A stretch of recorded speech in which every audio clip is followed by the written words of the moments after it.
Peace, family. Peace, warriors. This is Dr. Sadiki Che Baye, the host of the Men's Room Talk Show, coming to you live from Philadelphia, Pennsylvania, every Tuesday at 7 o'clock p.m. Eastern Standard Time. This is a place, family, where you're going to hear the voices of our warriors, our black men, our leaders, our teachers, our guides, our directors, our providers. We want to definitely highlight the black man because we've been given a bad rap, and we want to set the record straight. We want to set the record straight, family, that we are the enemy's greatest fear. So they got to put out a lot of propaganda and a lot of fake news and whatever to make us look less than what we really are. But we're here, the purpose of the men's room is to make sure that we get our signal straight in reference to who we are and whose we are. Family, I have a special guest today. I'm not going to prolong this. We have a special guest. He's a warrior. He's been on the battlefield for many years. He's made a lot of progress. He's a historian. He's an author. He's a writer. He's a community activist. He's all that. I can't even list as much as he is, of his value, of his reality. So we're going to allow him to tell us, exactly who he really is, and the difference between the way it was and the way it is. So I want to introduce to you, family, our warrior, our Elder Eric T Willis Sr. Welcome, warrior. Well, it's a pleasure to be here. Yes, sir. Can you share with us, Elder, part of your journey? You know, with your environment when you were younger, and some of the events that occurred throughout your journey. Well, where I grew up in, the heart of North Philadelphia, 21st and Thurs, as a section of the city that's called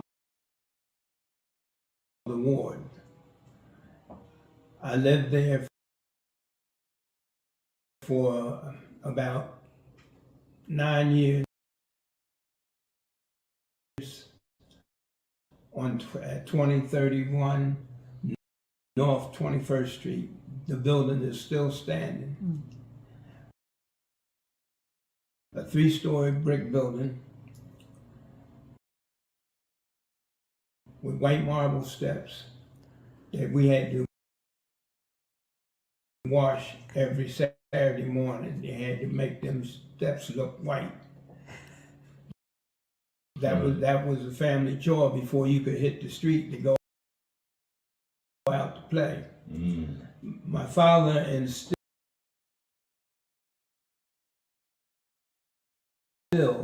in me and my brother, who I lived with, that you had to take care of business first and play second. Well, our business there at 21st Street was to clean the 3-story house from the inside, and we switched back and forth. But we learned the responsibility of taking care of home, and we took care of that home. We also learned how to do, we learned how to do things that most young men today really don't pay attention to. My brother and I could cook. We learned how to cook at a very, very early age. By necessity, we had to cook, and we learned well. I later moved on to 19th Street, and I moved with my grandmother. And I stayed with my grandmother and my 2 uncles who are the same age as I am. They were very instrumental in my child bringing up. We learned the rights and the wrongs and all the in-betweens by doing and not doing. One covered the other's back all the time. If I was going in the wrong direction, my brother would steer me in the right direction. My uncle would tell me from one thing to another. And we all went different ways. We all went different ways as we grew up. But my thing was, I was pretty athletic. And I went to the boys' clubs, I went to the rec centers, and I was what they call a more or less a gym rat.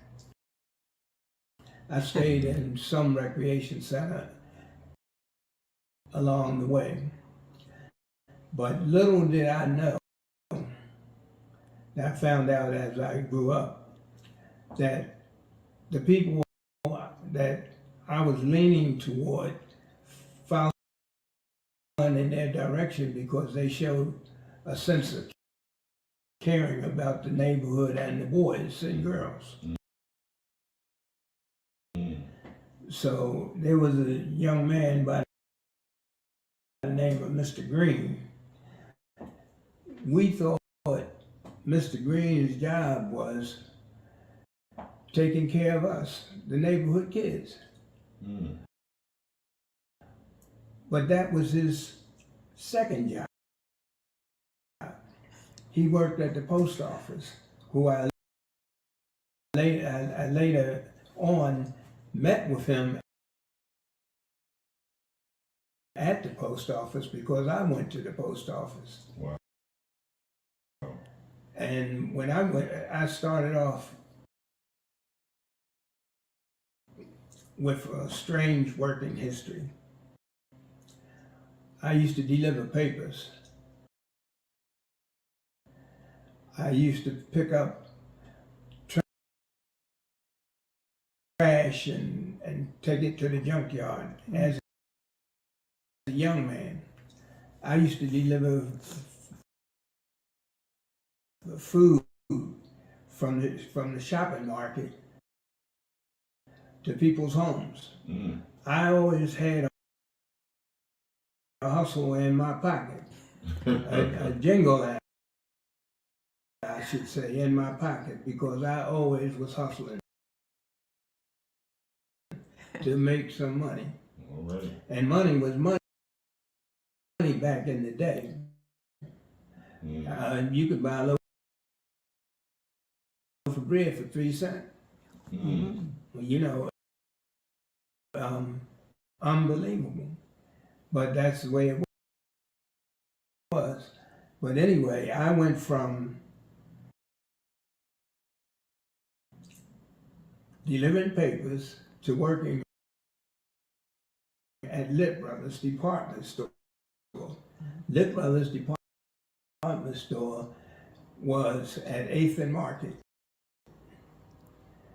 It was the busiest corner in the world. There was Strawberries on one side, Strawberry clothing, and there was Gimbel's on the other side, and then there was a orange juice and donut coffee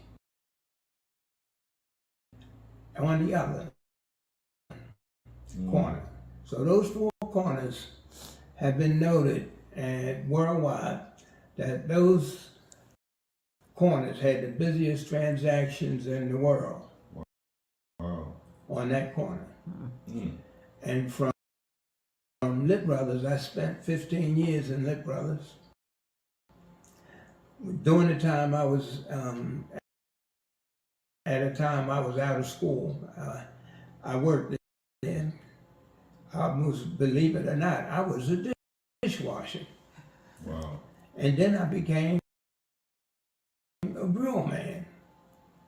All in the employees' cafeteria at Lit Brothers. Then I moved out of that and I went to being a stockman.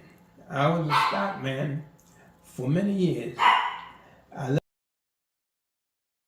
left there as the head of stock. And I left there to go to the post office. When I went to the post office, it opened up a whole new world for me. Mm. It was something that I was more or less following in my brother's footsteps because he got there before me. And he left there way above my rank. He was a level 23, and I was a level 15. I retired as a level 15 only because of the logistics. The post office was moving to West Philadelphia, and I either took a promotion and went to West Philadelphia, which I would have been a level 17, or either I retired. So I retired. After 24 years at the post office, I retired. It was great years. I did well there, but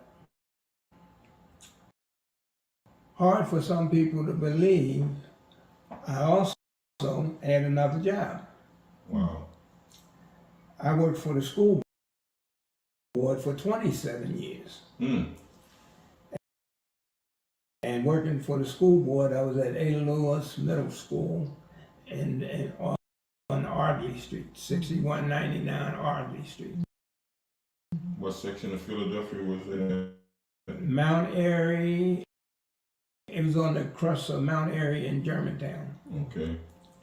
So we had a mixture of children that came from all walks of life. And it was the largest middle school in the city for some time. We had over 2,000 some kids. And it was an awesome experience. But in between the working, I was a long distance runner. Wow. I used to run the 15-mile journey, 13.5 journey, which was the half marathon. And I would run that every year, but on the weekends, every weekend, I would run Valley Green, and Valley Green was 11 miles, and then I would cross over Ridge Avenue and go into West River Drive or East River Drive. Either one I took, and we would do what they call the loop. That's 8 miles. So after finishing the loop, we would run back to Valley Green, and it was amazing. We would run 20 miles on Saturday. I'd run 24 on Sunday.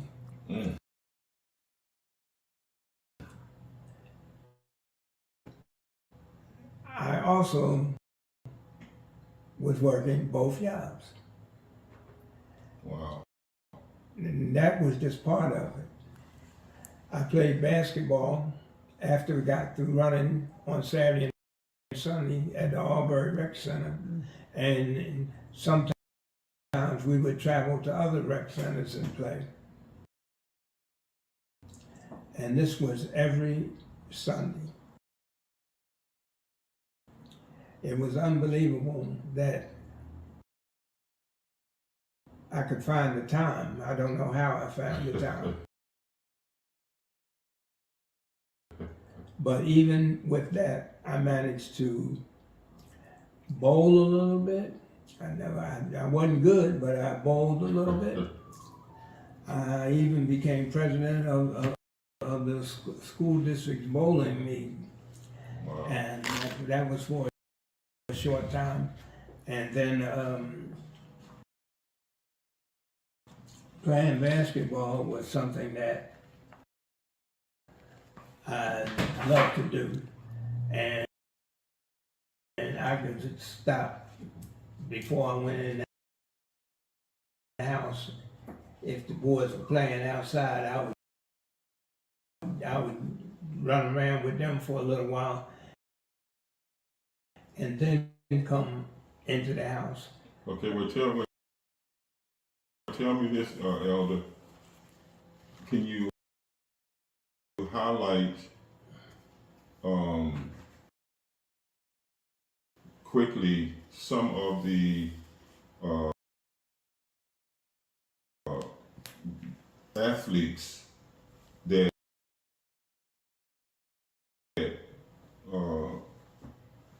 that you had some experiences with that were well-known people. So can you highlight a couple of them of them so that we can get a better feel Well, coming out of Moreland Recreation Center, which is at 25th and Diamond, we were basically the first young men that came into that rec center, and during that time, as I said, I was a gym rat. I played with some of the best ball players in the city, and I could say some of the best in the world. All right. We were known for being good. Anybody that played at Moreland was good. We had a team that I was one of the young men that played on it. It was called the Central Stars. The Central Stars had history. We had sweatsuits and travel shirts for when we traveled across the East Coast. We played on weekends, and we would play anywhere. And we looked like the Harlem Globetrotters, except our colors was green and gold, with 5 stars on the back of the jacket. And we had a senior team and a junior team. Some of the likes of people that were on the senior team were Claude Gross, Bozo Walker, Bozo Brown, one of the Urquhart brothers, I can't think of his name, Pete Urquhart. He was one of the young men, but Zach Clayton, the referee from the Thriller in Manila, he was one of the Central Stars, and wait a minute, you said that one of the referees was the ref in the Thriller of Manila? he with Muhammad Ali and Frazier? He was a Central Star. Wow. Yes. Wow. Harold Rush was a Central Star. There was a mix-up of names of some of the Browns, because we had a couple of Browns, Bozo Brown, and then we had another Brown. I can't think of the name of it. His name. But anyway, we could play 3 games in one night. Wow. We would take, say, 4 of the seniors would go to one center, and 5 of the juniors would go to that center. And then 4 more seniors would go to another center, and 4 more juniors would go. And you didn't even have to know your teammates. All you knew is when they came in and they had that sweatsuit on, they went on the roster. Wow. Who's this guy that they called the Dipper? You know, what was your experience with him? My experience with him was mostly playing against him. Who is the Dipper? You talking about Walter Still Chamberlain? All right now. He played with us a couple of times, and that was it. The rest of the time we played against him. But did you win? Oh, we always won. Oh yeah. Oh, we didn't lose. We didn't lose. I mean, I could say Cloyd Gross is his brother-in-law. Cloyd Gross was one of our seniors. Oh. Cloyd Gross and Cheney, John Cheney. Well, who's brother-in-law? Walter Silk's brother-in-law. They call him Sally. Oh, okay. His wife was named Selena, Mm. and that was Chamberlain's sister. Oh, okay. So he became Chamberlain's brother-in-law. He was Chamberlain's brother-in-law. Okay. And that was one of the best ball players that never made it to the pros, but he had a pro game. He just was in his own way uncoachable. It's hard to set a play for him, because if the ball came his way, he got it and he shot it and he made it. Okay. But he didn't listen to the coach. Oh, okay. But he still was one of my great friends. And like I said, he was a central star. Okay. Well, what kind of person do you remember as Wilt Chamberlain, since all of us know Wilt Chamberlain?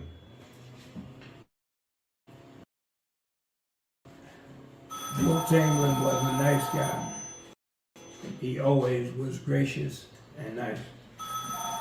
He was friendly with everybody. I only seen him not be friendly one time. We was playing for the gold medal tournament in Germantown at the old boys club, Wissahickon. Mm-hmm. And the boys from Germantown did not like us winning the game. Him and another fellow by the name of Carl Smith. Carl Smith went down and grabbed two guys and handed them to the police officers, and the police officers couldn't handle them. But Chamberlain was down in the middle of the mass of people, and he was just reaching in the crowd and snatching people out and popping them. Wow. He was very strong for a young, thin guy. Wow. At that time, he hadn't developed that massive size that he got in his chest. But that was an inspirational game because we won the gold medal tournament. And that little teeny building, and people would see it right now, they would not believe that Wilt Chamberlain played in that gym. But alongside it was so small, huh? It was so small. Okay. The half court, I mean, this out of bounds was the sidelines, like the rail around it. That was the out of bounds. Mm-hmm. And it was an interesting game. But from that, we had some other guys that people would love to know how come they were so great. They had a young man by the name of T. Parham. T. Parham was the best shooter that ever came out of Philadelphia. Mm. He could shoot with either hand. He was slow, methodical. But to show you how good he was, championship, city game, Ben Franklin and Overbrook. Northeast and Overbrook. Mm-hmm. It was T. Parham against Wilt Chamberlain. Now you're saying that Wilt Chamberlain was in Overbrook. And T was in Northeast. Northeast, okay. T had 31 points, and Chamberlain had 30 in the city championship game. Wow. or vice versa.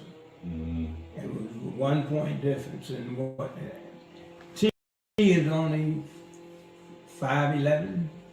Wow. He's about 5'11", 6 foot at the most. And that was the biggest game in our heyday. Wow. I mean, to see that was unbelievable. I understand that Will Chamberlain was 6 feet when he was 10 years old. He might have been. They said he was 6 feet at 10 years old. Wow. Wow. That's tall. That's tall. Especially back in those days. Well, Will Chamberlain is an exception to the rule because he does not get his accolades in today's world. People don't talk about it. They see his number up there and see the stats on the stat sheet, but they don't give him the credit that he deserved. Right. He made the game for what it is today. True. He expanded the free throw line. He changed the whole dynamics of the game. Yeah. And but they say he still have 50-something records on the books that will probably never touched. that may be so. I'm not sure what they are, but some of the young men that I grew up with, I still socialize with, and it is so great to be able to speak about them because so many of them have left. Mm-hmm. So many good ball players have left, and it's good to be around at this time at my age, 88. Hey family, you hear that? Double 8. Wow. I'm trying to keep moving forward. But I look back at my growing up and the way the young men grow up today, and it hurts me to my heart to watch how they stand on the corners and instead of being in the rec center or doing a job for somebody, painting or picking up trash or cleaning up something, they have no I would say they have no girth. They don't have no grit. They don't know where they're reaching for or what they're reaching for. I think that someone like me could tell some young people some good things about life that they need to try to take advantage of.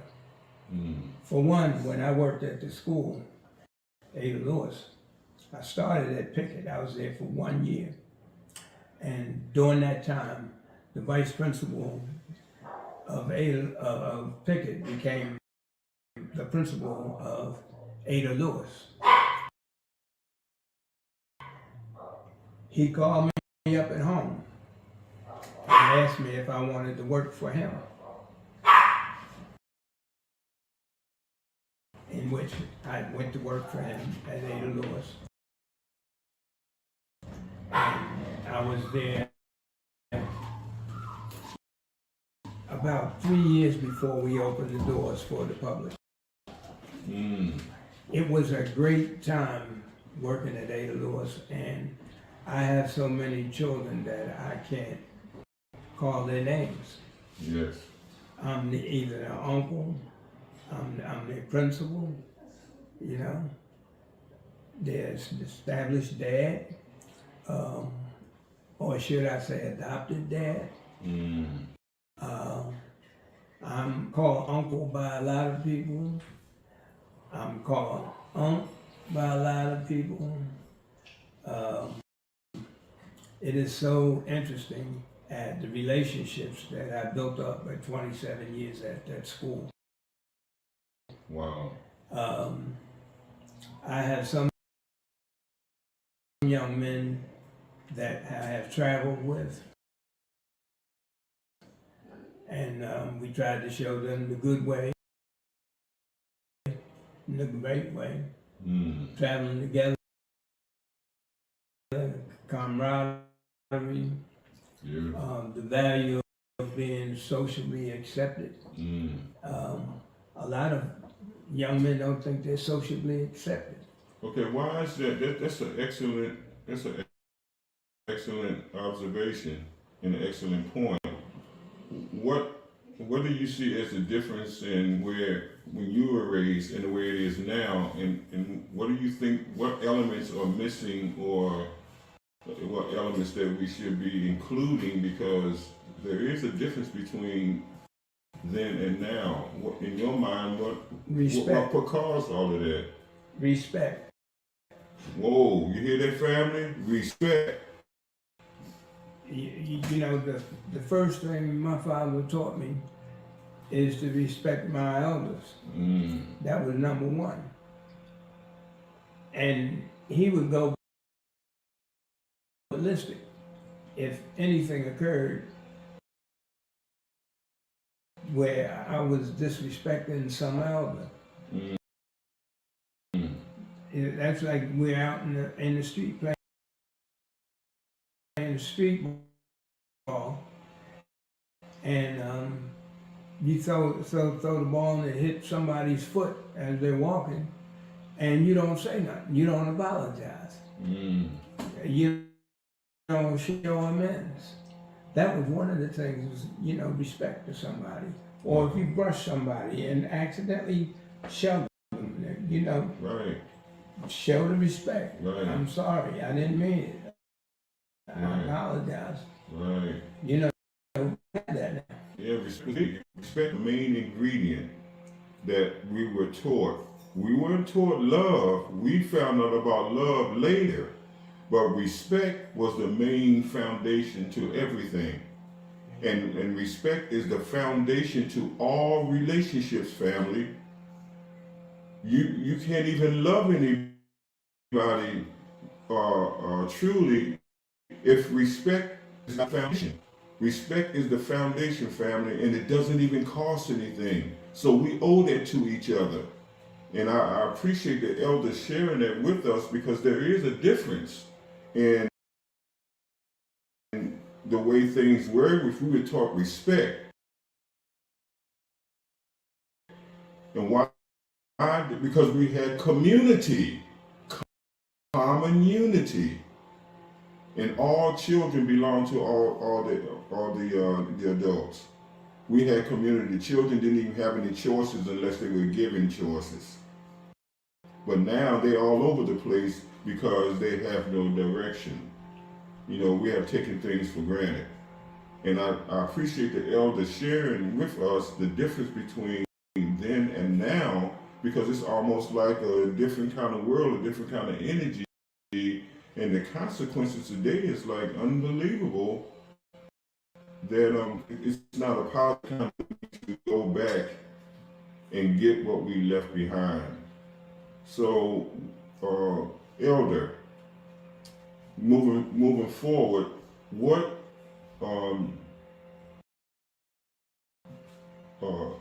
how did you participate in the community to actually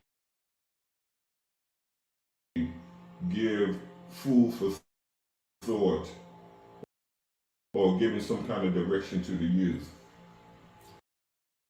Well, I participated in organizing leagues at the rec center. That was one thing. We had basketball leagues. We had the first 3-on-3 league, basketball league,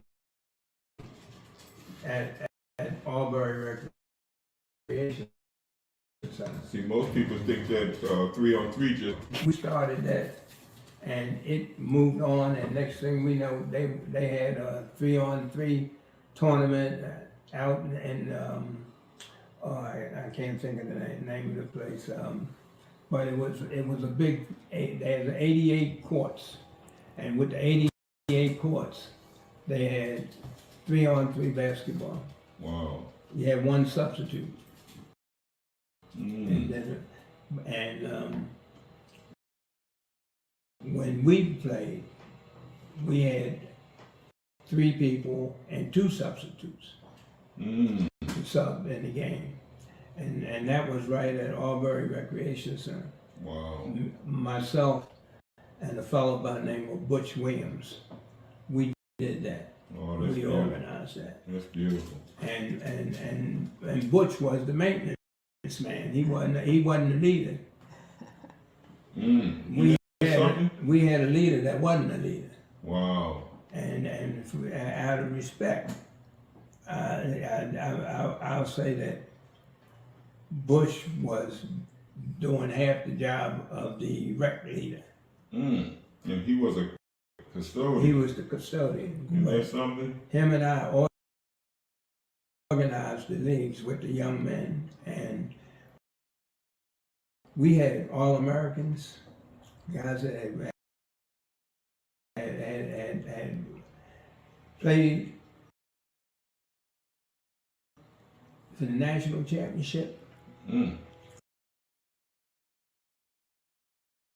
They played out there with us, and one was named Ray Tarnowski and Bob Brown. They played for the national championship team. And we had a point guard who played for that same team. It was interesting how you would attract such great players to come and play in our little neighborhood rec center. But we organized the summer basketball parts of the city. There was no part of the city that we didn't have a team playing in that league. But how did Sunny Hill come on? I mean, Sunny Hill and They were Sunny Hill was affiliated with the Baker League, and the Baker League ended up having another side of it, and that was called the Sunny Hill League. yeah, Sunny Hill. Yeah. And those were the young guys just coming out of college, went into the Sunny Hill League. Oh, But okay. Baker League was more mature and older gentlemen established. They were more or less, they were pros. The Baker League, they were professionals, and then came the Sunny Hill League. Sunny Hill played with T Parham at Northeast on that championship team when they played. He's a great ball player. He's good. He could jump out of this world. But his best game is baseball. Wow. Yeah, he's a baseball player too. And so was T Parham. T Parham was a baseball player. They were excellent. But that goes to show you sports, how one thing handles the other. T was what you call ambidextrous, and he could shoot with both hands.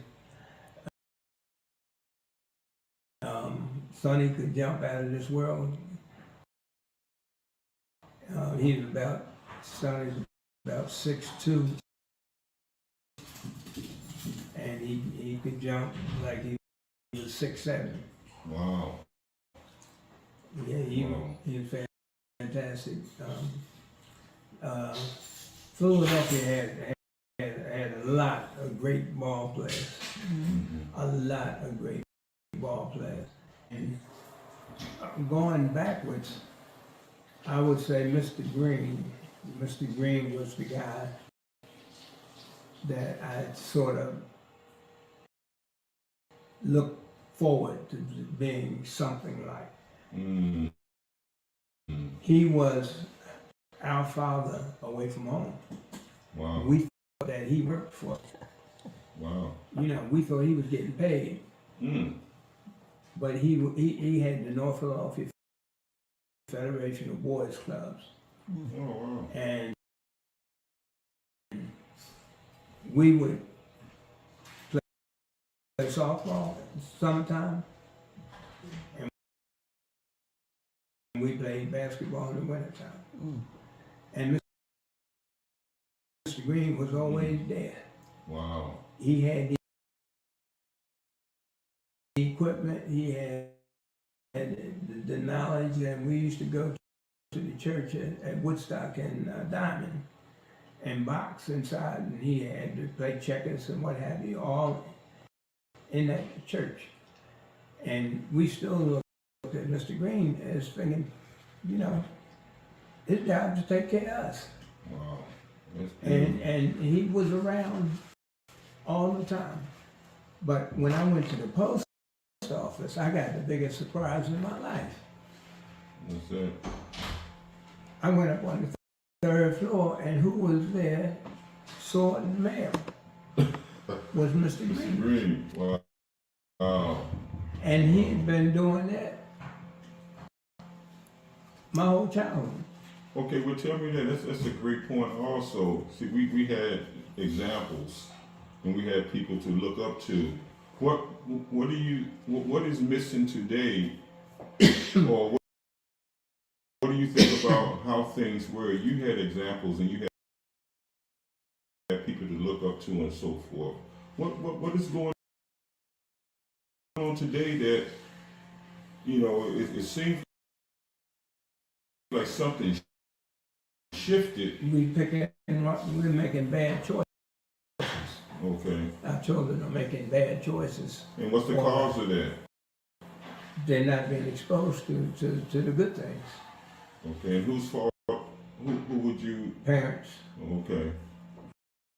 Parents, because there are some that do not belong to a gang. You know, they don't hang on the corners. Mm-hmm. Old-fashioned rules. Okay. Old-fashioned. Okay. Honor the family. You know, that doesn't happen these days. Okay. You know, I've seen little girls cuss out their grandmothers because the mother wasn't there, and the grandmother was bringing them back to school for being suspended for whatever the reason. And it's too much of that. Okay.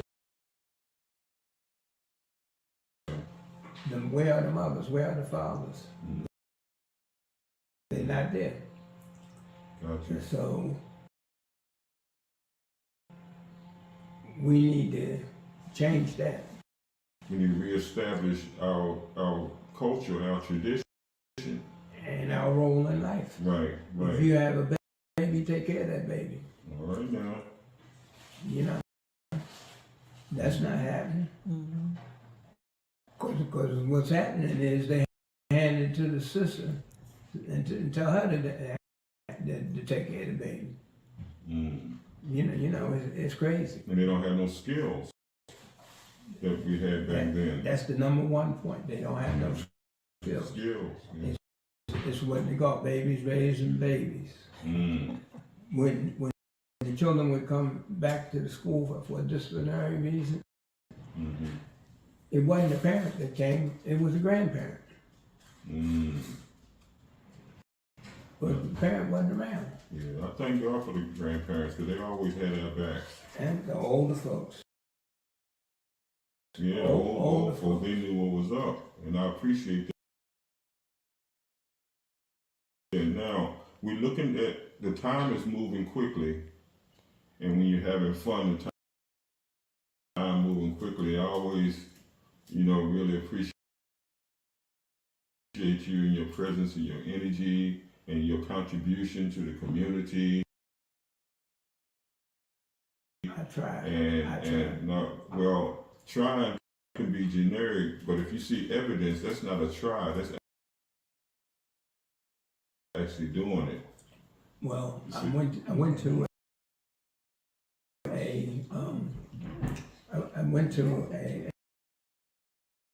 a funeral, unfortunately,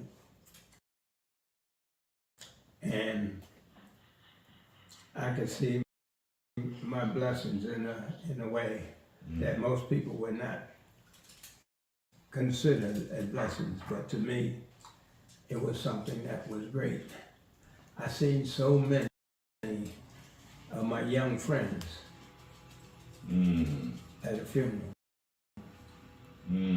So many of them, and they called me uncle. Oh wow! And every one of them came over to, approach me and to say something. Beautiful. And tell me what they were doing and all that kind of stuff. Oh, that's beautiful. So I say the fruits are in your labor. There you go. And you look around you and I could see, But that's why I was saying about the trying. Obviously, you was doing it because they saw evidence. So that's bigger than trying. That's why we have to be careful with these terms, because trying can be generic. That can mean a little or nothing really, trying.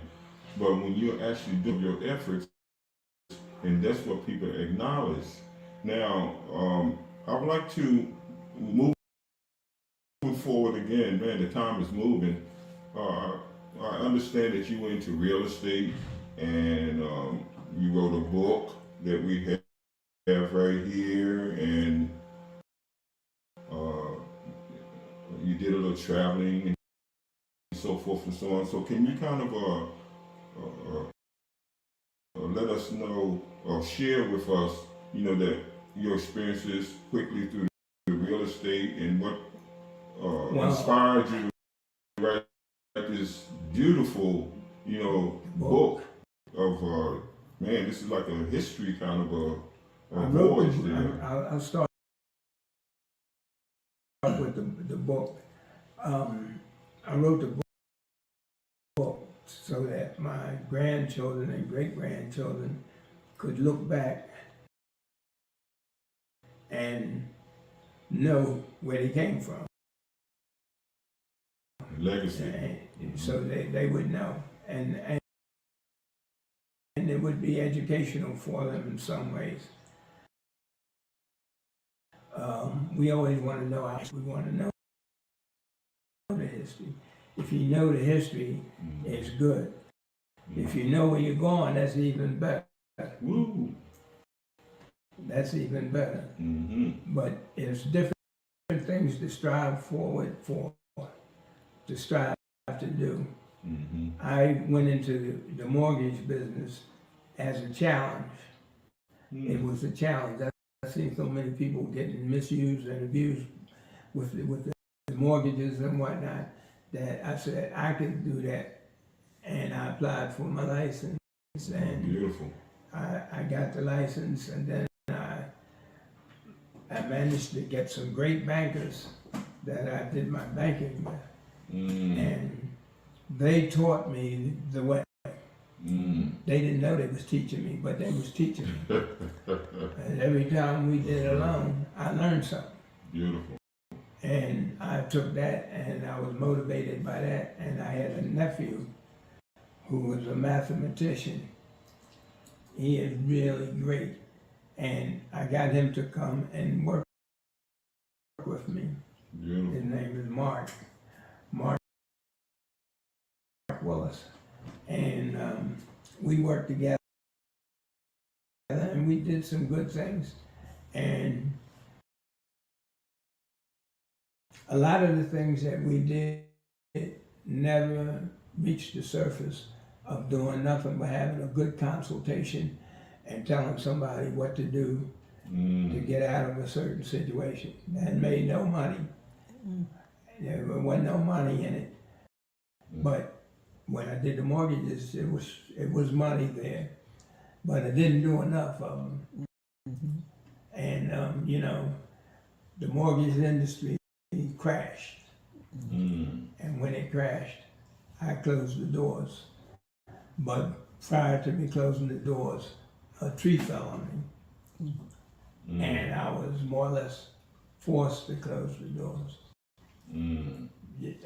I could have been grandfathered in with the federal government, and it didn't happen. It didn't happen because I came back into my office after being away for a month. I came back into my office and I was going through the mail, and there was a letter there inviting me to join the government. Wow. As a full-blown 52 state mortgage broker. Wow. But guess what? I was a day late. Wow. I called the state. And the state said it's all over. We close our computers down, and your number is no longer, and you can't get grandfathered in to the government because yesterday was the last day. So that ended my mortgage business. It was great. I did some wonderful mortgages for a lot of people. Beautiful. And I helped a lot of people that didn't have the money or didn't know how to get the money, and we had a vehicle for doing all of that. Wow. Well, I understand that there's no greater feeling than giving. And seeing giving is a principle you can't afford not to give. See, so we have to understand that we were given life and we were given opportunities, in order to be a better version of those before us. But for some reason, we lost our vision, we lost our sight on watching the ones before us. And then we started wandering in the wilderness, and we got further out in the desert. But we need to find a process to bring us back home. And people like you, with your stories and sharing your journey, is very inspirational. So that we can see that everything that's going on now, it wasn't going on back then. This is this new kind of stuff because we turned our backs on community, common unity, that kind of respect, like you were saying. Now my thing is, I don't have to love you to respect you, because respect is due. Okay. They say even respect is due to a dog, and I keep hearing that. Well, that there's white folks stuff dogs. The dog is a man's best friend, which is ridiculous. But anyway, they say respect is due. So respect is something that was a highlight of us when we were coming up, but it's almost like we lost sight of that. For some reason, we have to reestablish that great principle, that great concept. And it starts from within. And it starts from at home, and it's not always a building. We talk about the home of your mind, because everything is mental. Everything starts in the mind. It comes from a thought. So can we lead right in? Again, time is moving, man. We got to have you on again, brother, because you have so much to offer, as far as us reflecting and seeing differences. We got to see the differences here so that we'll know, which way to go. And so let's lead this right up to your book here. What motivated and inspired you to write this? Man, this book is heavy, it's deep, you know what I mean? Wow. So we don't have to have no volumes and all of that to be deep, but this book right here is a beautiful writings and experiences here. Most of the experiences there and the people mentioned there good folks. My grandkids and great-grandkids would love to take and make use of some of the things that I had written in there for them to do. I think they will use it. I don't know even if their mothers and fathers have read the book, but there's a lot in there for not only my grandchildren, but for everyone's grandchildren. Those things in there could be used by anybody. Anybody. I take things often for granted, and that's a weird way of putting it, but I take it for granted that they're going to pick that book up and read it. Today's world, they don't do that. They listen to it on a tape or something and be doing whatever they like to do instead of reading. But first they need to learn how to read. True. Because reading is a skill. It is a skill. And writing is a skill. Yes. Now, and learning is a skill. by putting bits and pieces together, I could put my life together real easy, you know, because I know where I came from. Beautiful.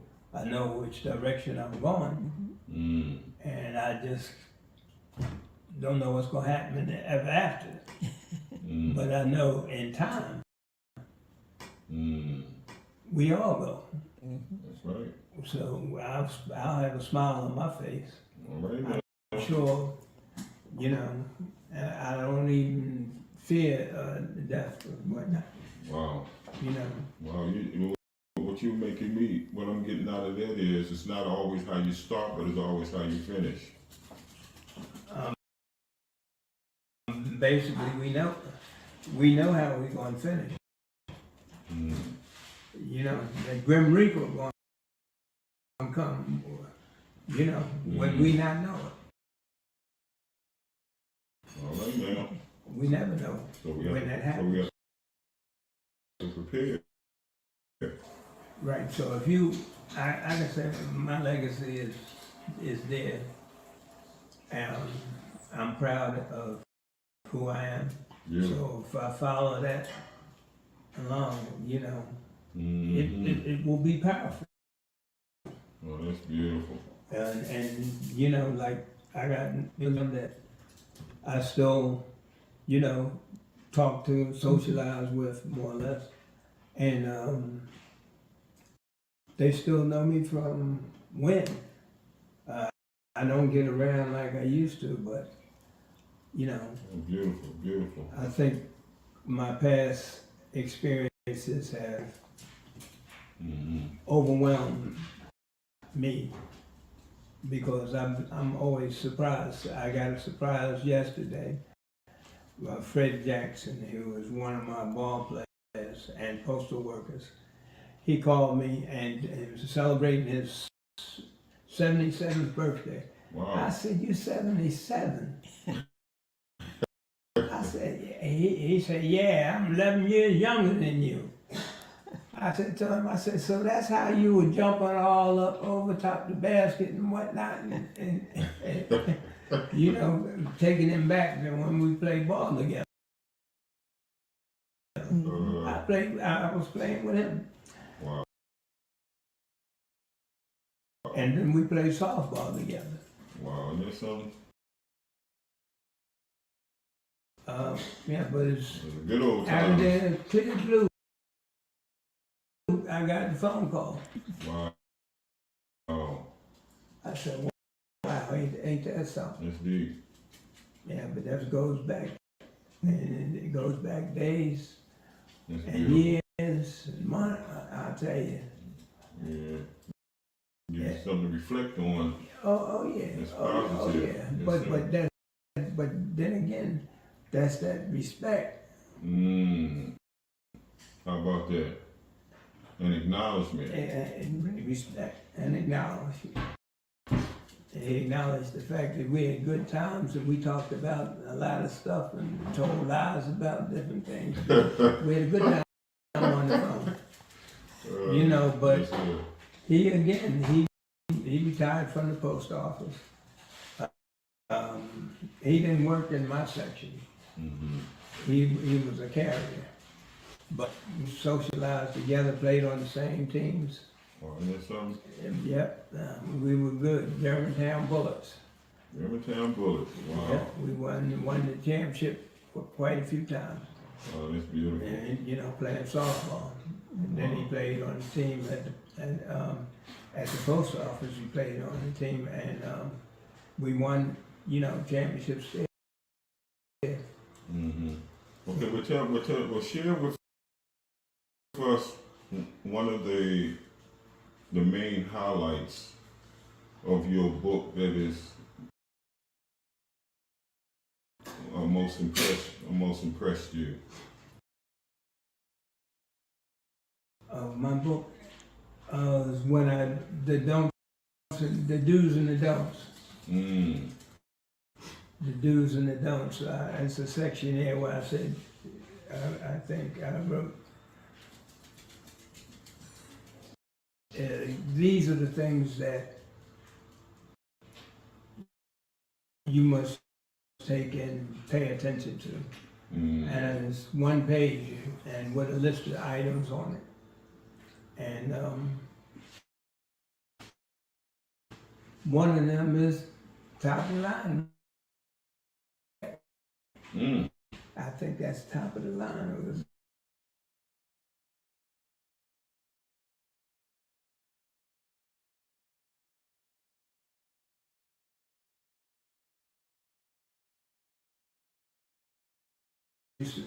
Would see someone chastise a child, and the child start crying. You know, didn't it have to be your child? True. Somebody else's child. True. Because they knew that if they told your mother or your father, it was trouble. That's trouble, brother. So you had to kiss up. That's right. You had to kiss up to whoever that was. That's right. And you didn't want nothing to get back home. Oh no, nothing at all, brother. And then if you say, and then you say, no, so and so not telling the truth. Oh, you saying that Miss so and so telling a lie or saying a lie? Then you gonna get it even more after that. Well, the funniest thing is when they tell you to go out in an apple tree and bring me a switch. Oh yeah. Now you going out there and you better get the right one.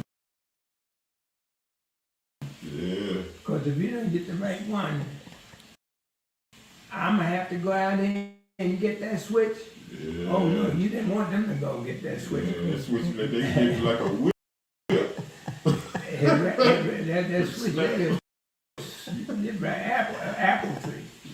Yeah. That switch will cut you to the quick. Yeah. And so you know you was in trouble. Yeah. They told you to go get that. Yeah, you had to go get your own switch. Go get your own switch. You better come back right. And you better straighten up. Yeah. You're begging all the way. Oh my goodness. That's a fun time. That's lessons I learned down in Orange, Virginia. Orange, Virginia. I stayed down there for a summer with my uncles. Okay. And that I learned. Oh, that's beautiful. Don't let her tell you to go get an apple switch. Yeah, because I went and got I don't know what kind of tree it was. I got a switch. You know, They said it's not apple here. it was about that long, but it wasn't like apple. It was an apple, huh? So that apple switch it snap, huh? When it hits you, Yeah. it wrap around you. Oh my goodness. It wraps around it. The apple switch. It give you something to remember, huh? Oh, you remember this. I mean, when they pull it back, pop. Oh, my My God. It didn't take too many hits with that. Right, and you remember too. And that was a lesson well taught. Yes. I mean, a lot of people say, oh, it's cool to take and whip somebody. Sure, it's a message being taught. There you go. There's some cruelty to it, but, Right. you know, there's cruelty to everything. Well, the thing is that, you know, they wanted us to feel it because they already knew that if I didn't do it, Somebody then else. the enemy gonna do it. And when the enemy gets his hands on you, it's gonna be greater than a whipping. You're gonna try to kill you behind. You know, so that's why our parents were so adamant about disciplining us before we go out in this world. Right. It's all about discipline. It's all about preparation to prepare you to go out there in this vicious world and knowing how to navigate. Well, it's a mindset. There you go. And if you have the right mindset, you can travel Yes, and you can walk among the enemy. that's true. You know, And you can make sense out of it. it's right in front of us all the time. That's true. We just have to look for it. That's true. You know, Well, we have to prepare. So some people are not ready. Like you said, I ask people, why do you see things now that you didn't see yesterday when it was right in front of you? that's a hard question. You know, and I say that we weren't ready. Right, it's a hard question. We wasn't ready. Yeah, and it's a beautiful thing. So we have to prepare. Life is about preparation. We have to be prepared because when you're prepared, no one can catch you off guard. Right. See, we're not a prepared people. We're too emotional. You know, and we got to be thinkers. We're thinkers first. Matter of fact, we're spiritual first. I would say that being a thinker is one thing, but you have to be a doer. I got you. You gotta execute that. What you Right. thinking. There you go. And if you can do that, then you're above the game. I'm messing. You're above the game. Yes, sir. Yes, sir. See, a lot of us can think things, but we can't do it. That's true. That's true. And that's why we call a lot of those people we call educated fools. Yeah. They're educated, they book smart, but when it comes to executing it, they don't have a They clue. don't know one tool from the other tool. You say you're gonna do some plumbing work, go get your tools. This guy grabs a hammer. What you doing with a hammer? Where's your wrench? You say we're gonna do some plumbing. Right? You say, well, I got a tool, but it's the wrong tool. Right. We have to know the difference. And you know, when we do, and when people know what they're doing and they can put it forward and show it, it's unbelievable. And I'll take, for example, the fellow that drew Washington on paper. On paper, he got it written right after how it should be. You know, and he didn't get the credit for that. Right. He didn't get the credit for doing it. Benjamin Banneker. Yeah, well, they bought it out, you know, later years. Right. That's true. But That's true. years back, his name wasn't nowhere to be seen. Like that. And the same token with the guy that built the airplane. The Wright brothers wasn't the first to design it. True. It was another fellow, black. True. Yeah, they took all the credits for it though. Well, we in business of everything, you know, but we had no rights. You know what I mean? They just took and patented it because they was in control of all of that. They'll take it, patent it, and claim it. Well, they did a lot of that. Sure. A whole lot of that. You better believe it. And they still do. I'm trying to think of another edifice, a building that black. I don't know. It was the Eiffel Tower. I'm not sure, but it was another black that designed the building. Well, how about the Philadelphia Art Museum? Yeah, A lot of people don't know that. There's a black man that did that. Right. And that's amazing, that building. Believe it or not, and you're gonna say, you never been inside it. I never been inside it. wow.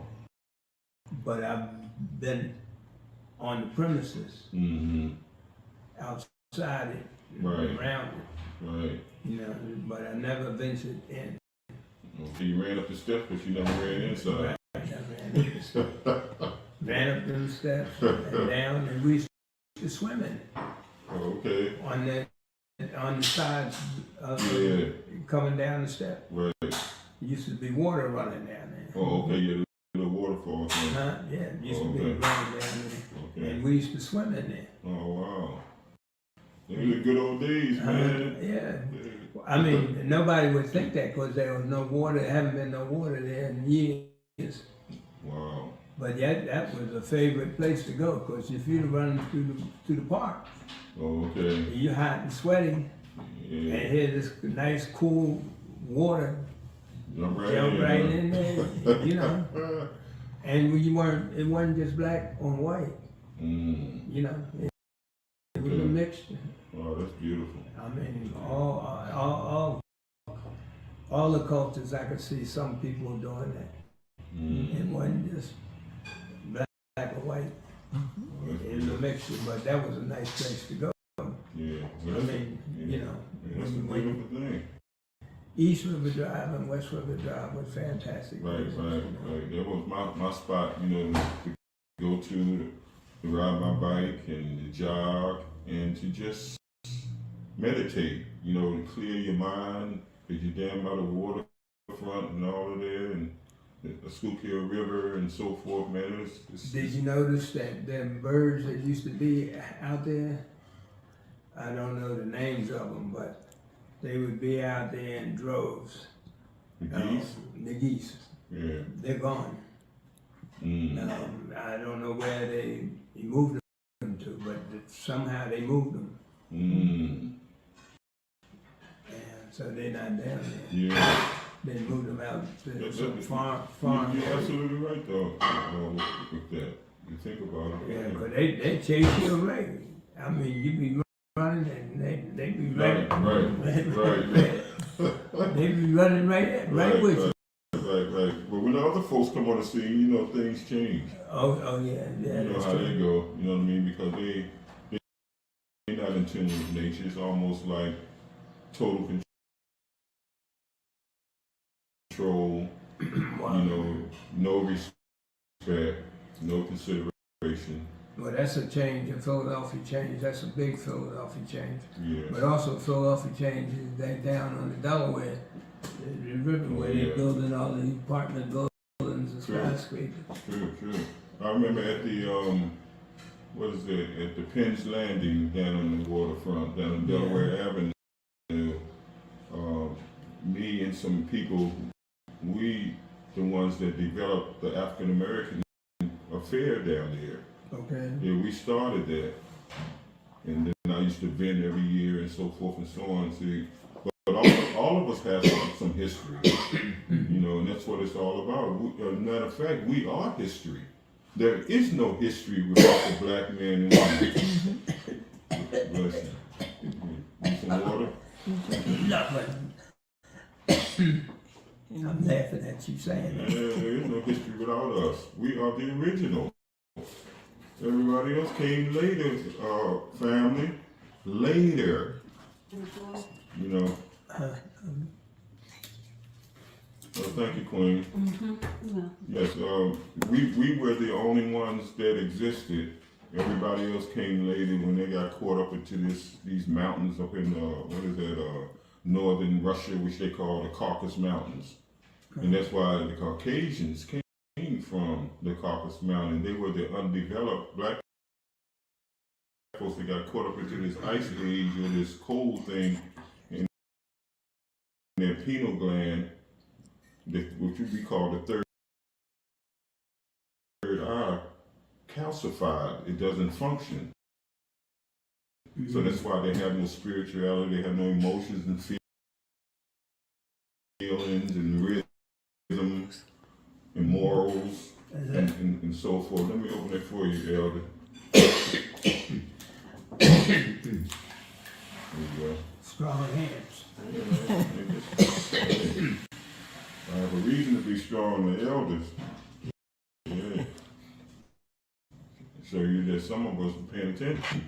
But yeah, so the time is past, actually moved beyond our time, but at the same time, we're going to have to bring you back on, Elder, because we still have some areas that I want to touch on with you to motivate, inspire, and encourage us in this book family that we're going to upgrade it to the point where it'll be available for you to purchase freely.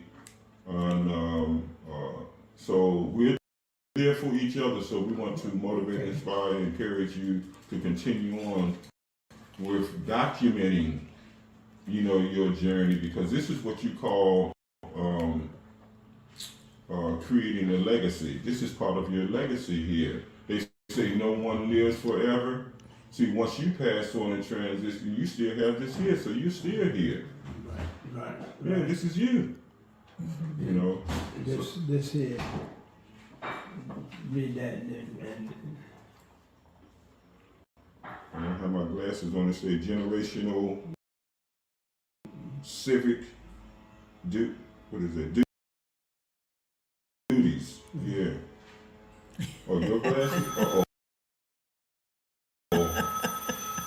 And it might be shoot. It's kind of strong there. Queen Mother, would you want to come around here and share this with us? Yes. This is Queen Mother Harriet Victoria Atkerson.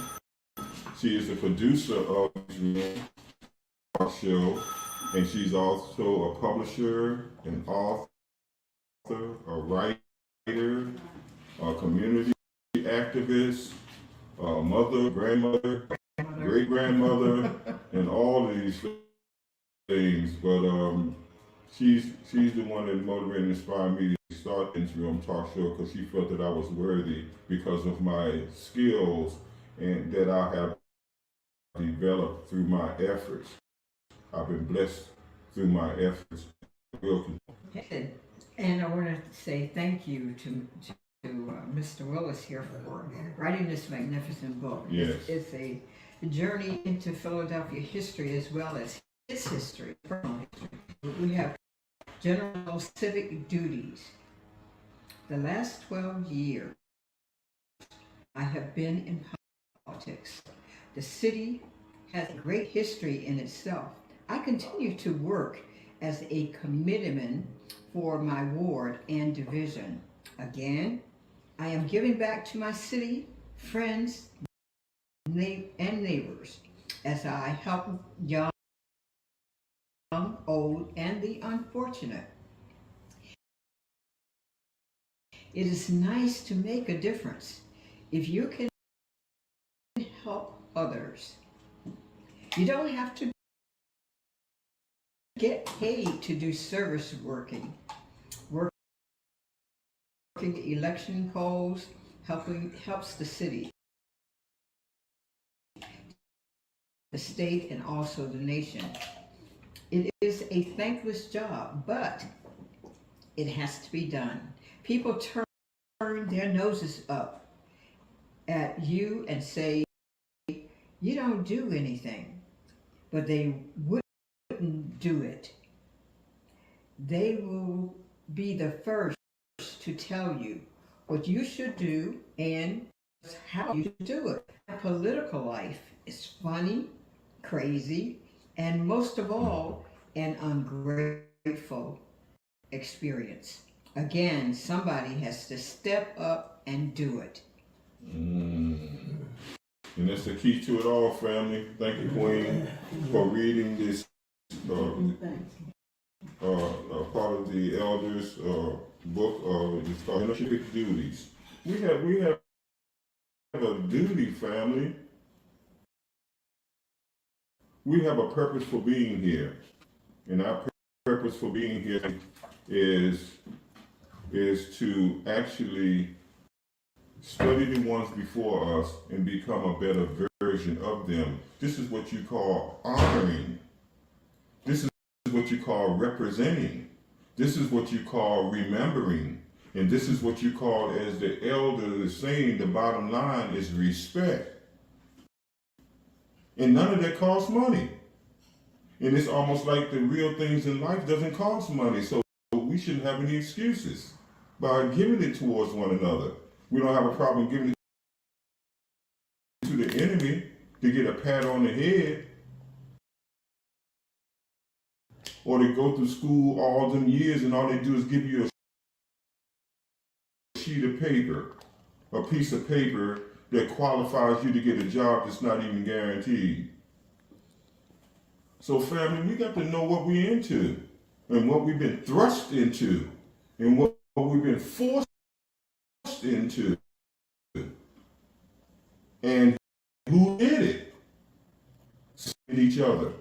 If the dog with rabies bit me and he turned around and bit the elder, why are we blaming each other? We need to team up and get that dog. So it's about the team effort. We got here through a team. The team is two or more, mom and dad. That's why we have to honor our mother and our father, that your days will become long. Honor. We got to be more honorable. And so we are at the point, family. This is called Growing Up in Philadelphia, The Good and the Bad, by Elder Eric T Willis Sr. They call him Easy E. Check that out, family. You know, we always have some names now for one another. That's one thing about us. That's why we always have more than one name. But it's still that person.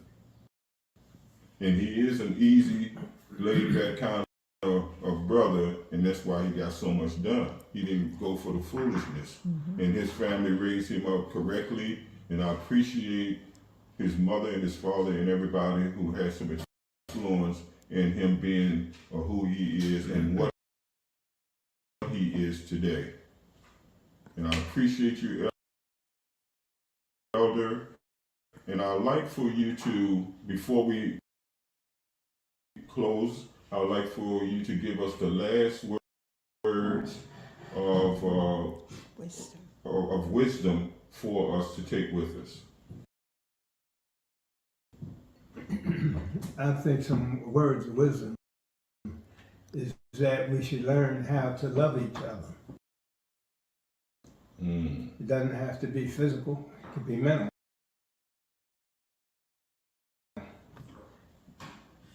You love thy neighbor like I love thyself. Old words in the scripture somewhere. And that I do. I can be mad with you, but I can still love you. And why I'm mad with you might be for one reason. Why I love you is for another. I love you for your shortcomings. And that's important. Loving you for your shortcomings. Oh, that's beautiful. And respect is the foundation to it all, family. Respect. So family, respect. RESPECT. Respect one another. And that's why I think on what love got to do with it. Because she said, how can you love me when you don't respect me? There's no way you can do that. And that's why love comes and goes, because it has no foundation of respect. Everything in life is action. Love is action. Respect is action. God is action. So when you're doing an act of God, it is, you are. We need to understand that, family. If I'm practicing the acts of God, then I am. Didn't they say I am is the name of God? I am is personal, isn't it? No one can say I am for you. That's personal. And if I am is the name of God, be careful what you put behind I am. Because sometimes we curse God. We have to be careful, family, with this bastard language that we call English.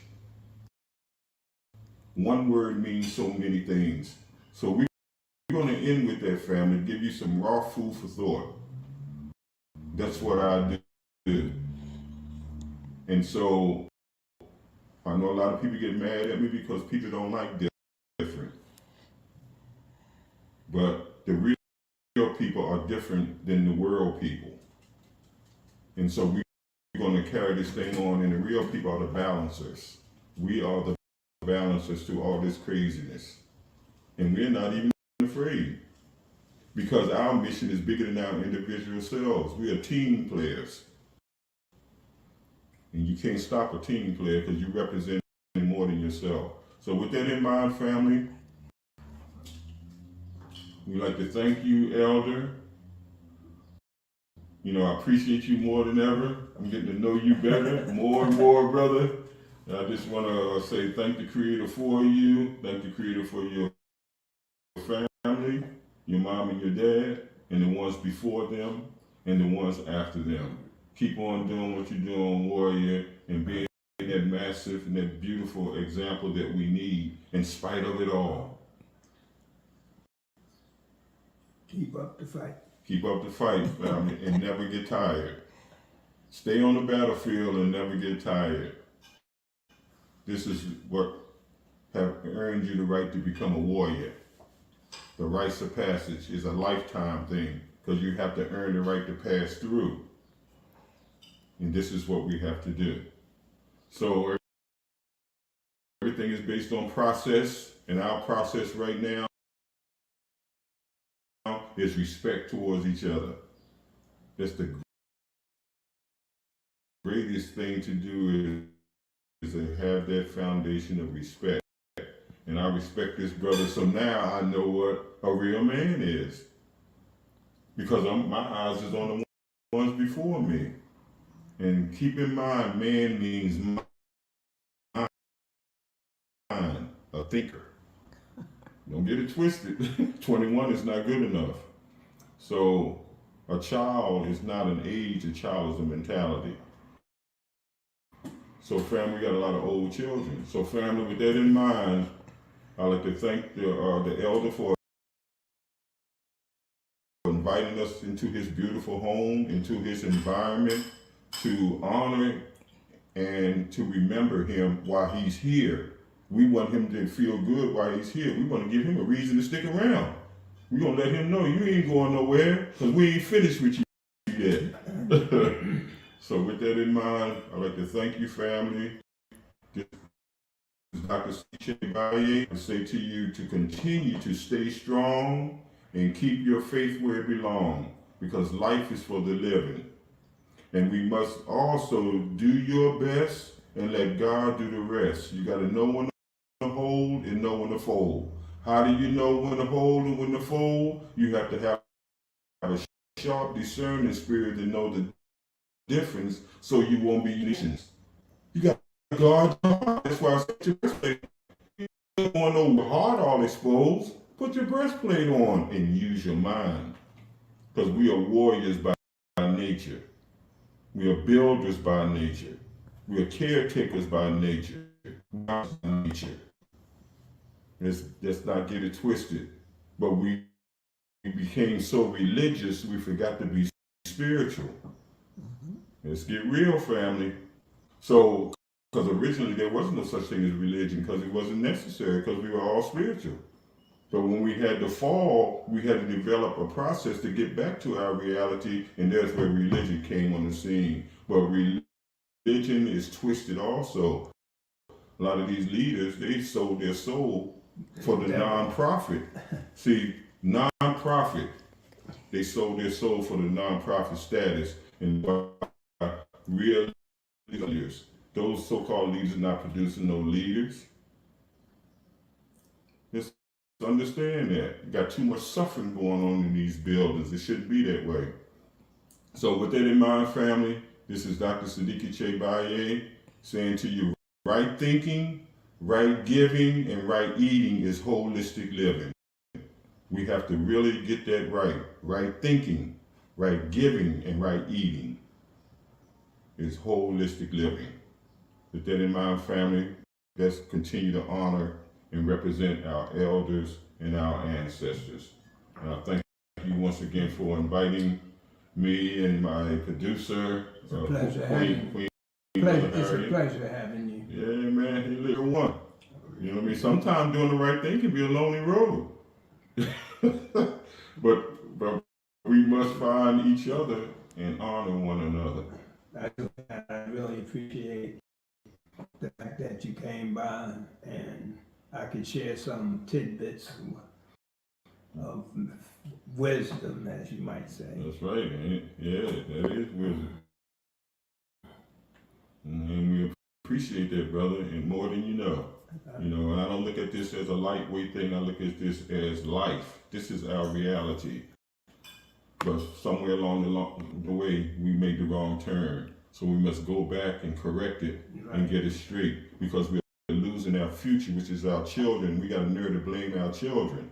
That's a shame, to blame the effect when we should be blaming the cause. The cause is the parents. So we must teach our parents how to be parents. And it's sad, it's all about money. Yeah, we become capitalists now because we lost sense of community. It take two household members that they can make one paycheck. So that they're not home. It used to be the mother was home. Mother at home, exactly. The man was the breadwinner. Now you got women out there competing with the men. I can dig a ditch too. But with that in my family, we can go on and on, but we're going to get the elder back on again in the near future to let him know that we appreciate him and we're not finished with him. So he might as well roll up his sleeves because he got a long way to go. Yeah. Yes, and with that in mind, family, this is Dr. Sadiki Che Baye, the host of the Men's Room Talk Show, and Dr. Sadiki Che Baye, your servant. Have a blessed journey, and go ahead on and get your blessings. Until the next time, keep your head up and do the right thing and continue to be blessed. Peace. Okay.